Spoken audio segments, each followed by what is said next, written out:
원주시가 원주 창의문화도시지원센터에 대한 감사 결과를 발표했습니다. 보조금 사업에 부적정한 사항들이 여럿 확인됐다고 밝혔는데 피감사기관은 해당 사실을 납득할 수 없다는 입장입니다. 고랭지 지역에서 여름 배추 출하가 한창인데 가격이 크게 떨어졌습니다. 농민들은 장마가 다시 올 것이라는 부담감으로 울며 겨자 먹기식으로 출하에 나서고 있습니다. 고성 산불 피해와 관련해 정부가 이재민에게 지원한 재난지원금을 돌려달라며 한전을 상대로 낸 민사소송에서 재판부가 한전 일부 승소로 판결했습니다. 재판부는 한전의 책임을 20%로 제한하는 게 타당하다고 변론 내렸습니다. 강릉시가 천연물 바이오 국가산업단지의 예비 타당성 조사 통과를 위해 본격적인 기업 유치에 나섰습니다. 관련 소식 전해드립니다.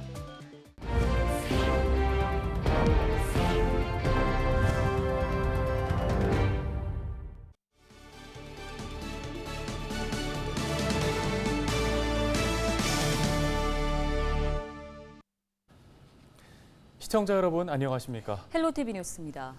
원주시가 원주 창의문화도시지원센터에 대한 감사 결과를 발표했습니다. 일부 직원들의 과도한 인건비 상승과 보조금의 부적정한 사용이 주된 내용이었는데요.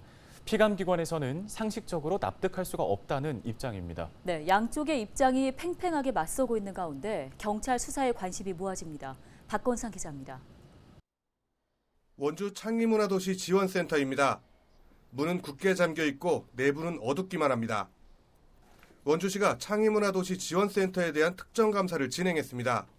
이 과정에서 자체 직원에 대한 과도한 인건비 인상과 보조금 집행에 대한 부적정한 사용이 확인됐다고 밝혔습니다. 국고보조금 운영관리지침상 2천만 원을 초과하는 물품과 용역 구매 계약의 경우 조달청이나 원주시에 위탁해 계약을 체결해야 합니다. 하지만 원주 창의문화도시지원센터는 2020년부터 지난해까지 2천만 원이 넘는 사업 34건, 액수로는 11억 원의 보조사업 계약을 수의계약으로 진행했다는 겁니다. 센터에서는 자체적으로 임의 판단 후 원주시에 위탁하여 계약을 체결하거나 시스템을 이용하지 않고 수의계약하는 등 또 일부는 계약 체결을 하지 않거나 원주시 문화도시 추진위원회 위원위 대표로 있는 법인과 4건에 걸친 수의계약을 체결했다고 밝혔습니다. 이 밖에도 출장여비 정산과 원주시 소유 컴퓨터 등의 훼손도 문제점으로 지적됐습니다. 하지만 원주 창의문화도시지원센터 측은 원주시의 이 같은 감사 결과에 반발하고 있습니다. 사업을 진행했던 3년 동안 지자체는 물론 정부로부터 매년 감사를 받아왔는데 아무런 문제가 없었던 사안이라는 겁니다. 원주시랑 같이 정산 보고서를 이제 작성을 하고 그다음에 이 정산 보고서를 가지고 문체부가 지정하는 회계법인에서 이 정산 보고서가 타당한지에 대한 감사 보고서를 받아요. 그다음에 이제 회계적으로 문제가 없는지 회계 검사 보고서도 다른 회계법인을 통해서 받거든요. 이거를 다 진행을 했어요. 이 관계자는 또 이미 3월 20일부로 사업 중단을 원주시가 통보해놓고 이제 와서 감사 결과를 발표하는 저희가 의심된다고 꼬집었습니다. 원주시는 이번 감사가 규정과 방침에 대한 사실관계 확인 차원이었다고 밝혔습니다. 나머지 위법 사실에 대해서는 경찰 수사를 통해 확인될 것이라며 경찰에 수사를 의뢰할 방침입니다. 경찰 수사가 시작되면 창의문화도시지원센터 관계자는 물론 관계 공무원까지 수사가 확대될 수 있을 것으로 전망되고 있습니다. 헬로티비 뉴스 박건상입니다. 네, 일단 원주 법정문화도시 사업은 원주문화재단이 수행하게 됩니다. 사업이 과연 원활하게 추진될 수 있을지는 조금 더 지켜봐야겠습니다. 다음 소식입니다. 고랭지 지역에서는 여름 배추 출하가 한창인데요. 이번 여름 배추 품질이 최상급이라고 합니다. 네, 그런데 배추값이 크게 떨어져서 농민들의 걱정이 태산입니다. 김수아 기자가 현장 취조했습니다.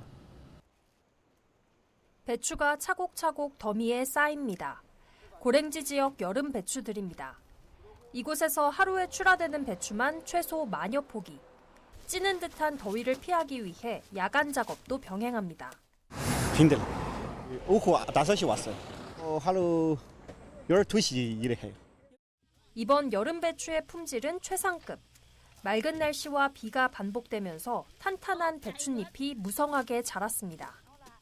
하지만 정작 가격은 지난해 한 포기에 3,000원이 넘던 시세와 비교해 70% 떨어졌습니다.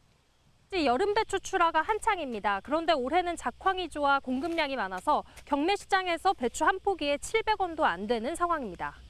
어제 이제 가락동에 2대를 출하를 했는데 안 팔렸어요. 실어서 내려와야 돼. 밭에 갖다 버려야 될 입장이라고. 이 배추값도 보장을 정부에서 해줘서 뭐 5,000원 미만의 경매가 된다면 정부에서 보조해주는 차원에서. 하지만 그렇다고 자란 배추를 버릴 수도 없는 상황. 농가들은 장마가 다시 올 것에 대비해 일단 출하에 집중하고 있습니다. 헬로티비 뉴스 김수아입니다. 2019년 4월 고성 속초 산불 피해와 관련해 정부가 이재민에게 지원한 재난지원금을 한전이 부담해야 하는지를 놓고 벌어진 민사소송에서 법원이 한전의 손을 들어줬습니다.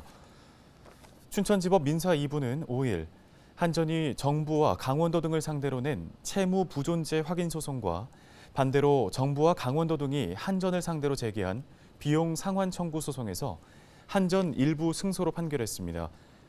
재판부는 한전이 원인 제공자에 해당한다고 인정했지만 모든 사정을 종합해 한전의 비용 상환 책임을 20%로 제한하는 게 타당하다고 결론 내렸는데요. 재판부는 이 판단을 근거로 정부와 강원도 등이 청구한 약 400억 원 중 한전은 정부와 강원도 등에 총 60억여 원을 지급하라고 판결했습니다. 속초시가 강원특별법 3차 개정안에 자연공원 지구시설 설치 기준 완화 등 특례 3건을 발굴해 건의하기로 했습니다.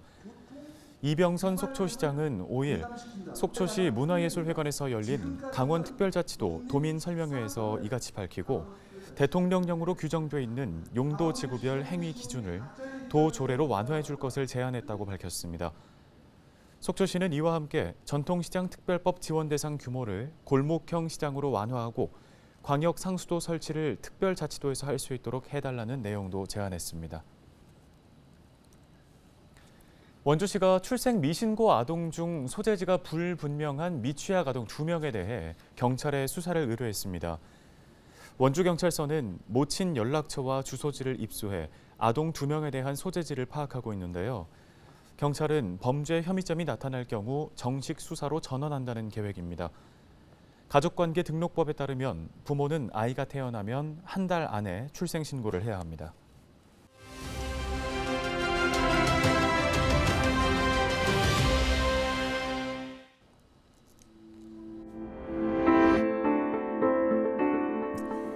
정부가 연일 사교육비 절감 대책을 내놓고 있습니다.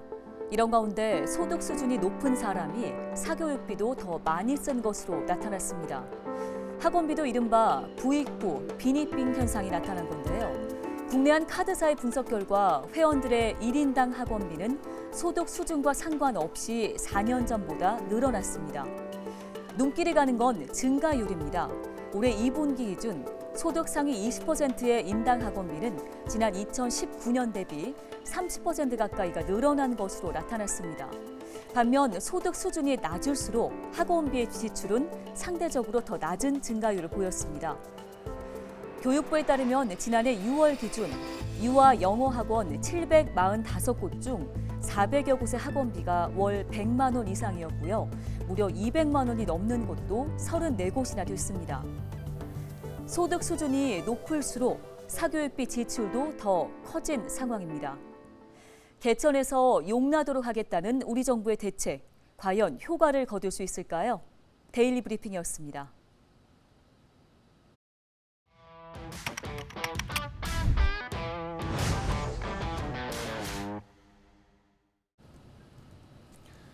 롯데 자이언츠의 선전과 한화 이글스의 연승 등으로 프로야구의 열기가 점점 뜨거워지고 있습니다. 네, 오늘 15일에 열리는 올스타전을 앞두고 프로야구 팬들의 변천사를 알아봤습니다. 정우석 기자입니다. 1982년 정부의 3S 정책 중 스포츠의 일환으로 출범된 한국 프로야구 KBO. 첫 시작은 서울의 MBC 청룡, 부산의 롯데자이언츠, 광주의 해태타이거즈 등 지역 연고제를 기반으로 6개 구단 체제를 갖췄습니다. 지역마다 구단이 하나씩 있었기 때문에 그 당시 프로야구단은 해당 지역 주민들에겐 자존심이었는데요. 상황이 이렇다 보니 프로야구 팬들의 지역색이 강했습니다. 부산에서 태어나면 롯데자이언츠 팬, 광주에서 태어나면 해태타이거즈 팬이 되는 경우가 많았습니다. 이러한 지역색은 경기장에서도 나타났는데요. 특히 롯데와 해태의 경기는 매우 치열했습니다. 당시 정치적으로 갈등이 많았던 전라도와 경상도, 각 지역을 대표하는 두 구단의 팬들에겐 절대 져서는 안 되는 경기였습니다. 그 시절에는 상대편이 지고 있을 때 보면 컵라면 국물을 뿌리고 어떨 때는 오줌도 싸고 애를 안고 그냥 이렇게 들어서 그냥 시를 시키는 거야. 해태 팬들이 그냥 우리 쪽 와서 응원을 하다 보면 가만 안 둬요. 팬들이 난리 나요. 그래서 그때는 막 이겨야 되고 막 강했고 과했고 약간 그런 것도 되게 셌어요. 그때는 무서웠어요. 한 번씩 그때는. 지금도 프로야구의 지역색이 강하지만 예전에 비해 다소 옅어지고 있습니다. 과거 지역마다 구단이 한 개씩 있던 것과 달리 현재는 10개 구단 체제로 수도권에만 5개 팀이 존재하고 경상도에는 3개 팀이 운영되고 있는데요. 상황이 이렇다 보니 지역을 떠나 좋아하는 구단을 선택하는 여러 이유가 주목받고 있습니다. 네, 요즘 야구 팬들은 지역색이 얕아지고 있습니다. 저도 전라북도 정읍시에서 태어났지만 이 이대호 선수의 시원한 홈런을 보면서 롯데자이언츠의 팬이 됐는데요. 지금도 충남 갈매기로서 열심히 활동하고 있습니다. 보다 자세한 이야기는 야구 팬들을 만나 들어보시죠. 가시죠. 유명한 스타 플레이어를 좋아하게 돼 그 선수가 뛰는 구단을 좋아하는 경우가 늘고 있는데요. 또 야구를 처음 본 시기 인상 깊은 경기를 한 팀을 응원하는 팬도 증가했습니다. 제가 2009년에 야구를 처음 접하게 됐는데 그때 기아 타이거즈의 시원시원한 경기력과 또 한국 시리즈의 나지완 선수 끝내기 홈런으로 기아 타이거즈 팬이 되게 되었습니다. 근데 그 이후에 양현종, 윤성민 선수처럼 되게 뛰어난 선수들이 저를 좀 심장을 떨리게 만들었기 때문에 그때부터 푹 빠지게 되었던 것 같아요. 팀 문화에 빠져 지역에 상관없이 해당 팀을 응원하는 경우도 많습니다. 승패를 떠나 팀 문화를 좋아하거나 각 구단만의 창의적이고 열정적인 응원법에 따라 선호하는 구단을 정하는 겁니다. 저한테는 있어서는 이 승패에 좌우하지 않고 관계없이 야구 본연을 즐길 수 있는 이 모습이 좋아서 하나의 팬이 되었습니다. 저희만의 장점은 일단은 이거는 팬분들도 그렇고 구단분들도 그렇고 굉장히 가족같이 아주라 상대 투수가 견제했을 때 막 좀 이런 그 응원을 접했을 때 너무 재밌더라고요. 또 여성 팬과 가족 단위 팬이 늘어나는 등 팬의 성격도 다양해지고 있는데요. 여기에 개인의 취향과 생각을 중요시하는 문화가 더해져 선호 구단을 선택하는 이유도 많아지고 팬 문화도 바뀌고 있습니다. 가족 단위도 많고 여성분들도 많고 저희 때는 남성의 그런 어르신들의 그런 막 과격한 그런 게 되게 있었잖아요. 지금 그런 문화가 바뀐 거죠. 문화가 이제 즐기는 좀 편하게 볼 수 있는 응원해주는 선수를 정말 응원해주는 이제 그런 문화로 많이 바뀐 것 같아요.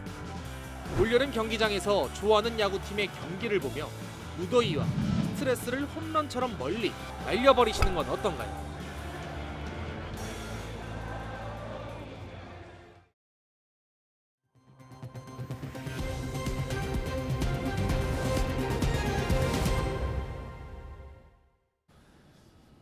다음 소식입니다. 강릉시가 천연물 바이오 국가산업단지의 예비 타당성 조사 통과를 위해 관련 기업 유치에 나섰습니다. 강릉 천연물 바이오 국가산업단지 기업 유치 설명회가 지난 4일 키스트 강릉 분원에서 열렸는데요.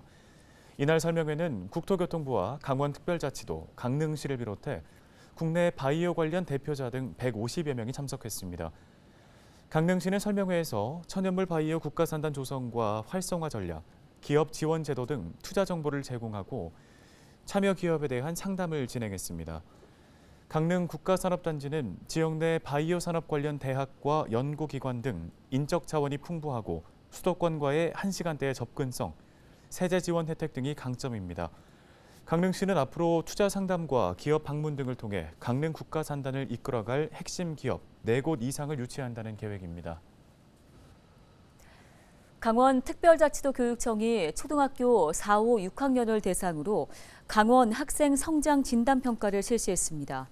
이번 시험은 지난해 11월에 이어 두 번째로 강원도 내 초등학교 350곳 가운데 319개 학교가 참여했습니다. 12일에 진행되는 중학교 평가에는 전체 160개 학교 중 138개 학교가 참여하는데요. 강원특별자치도 교육청은 평가 결과를 토대로 맞춤형 교과학습과 온라인 멘토링 등 학생 맞춤형 지원을 실시하겠다고 밝혔습니다.